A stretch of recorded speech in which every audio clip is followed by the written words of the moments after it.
يعني المعذرة عن الانقطاع وحقكم علي، لكن جبت لكم شيء حلو. تعرفون سير الجري؟ بكل بيت لازم تلقى ابو سير وسيكل ذاك اللي له يدين، يطفون باسبوع من يحطونه بالسواد يغبر. انا اولكم عندي سيكل جري طفيت بيومين بس وحلته مستودع. قلت لازم القى طريقه اني اجري عليه كل يوم.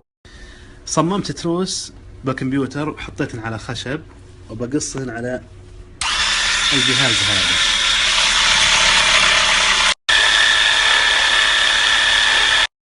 وخلصت الاشكال هذه كامله، حطيت الترس الصغير على الكبير علشان اقدر اقلل السرعه باخر شيء، ونحطه بالصندوق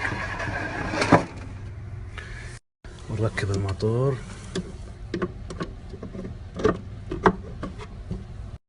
الحين نركب الحساس على سير الجري عشان نقدر نربطه مع الصندوق اللي قبل شوي سويناه. بعد ما تصرف من راتبك لك 1000 2000 3 تحطهن على الشكل ذا. قبل ما تقفل الصندوق تاخذ المفتاح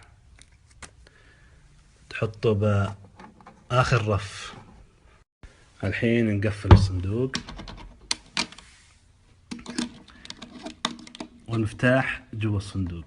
المقصود من الصندوق انه يخليك اجباري تجري علشان ينزل لك الدراهم كل نص ساعة. يلا بسم الله نجرب. المقصود من الصندوق انه كل ما جريت نص ساعة راح يطيح لك عملة من العملات هذه. يعني اليوم نص ساعة طاح لك عملة، بكرة 100 ريال، واللي بعده 100. زي وصلنا تقريبا اخر يوم من الشهر راح يطيح لنا العملة مع المفتاح عشان اقدر افتح الصندوق.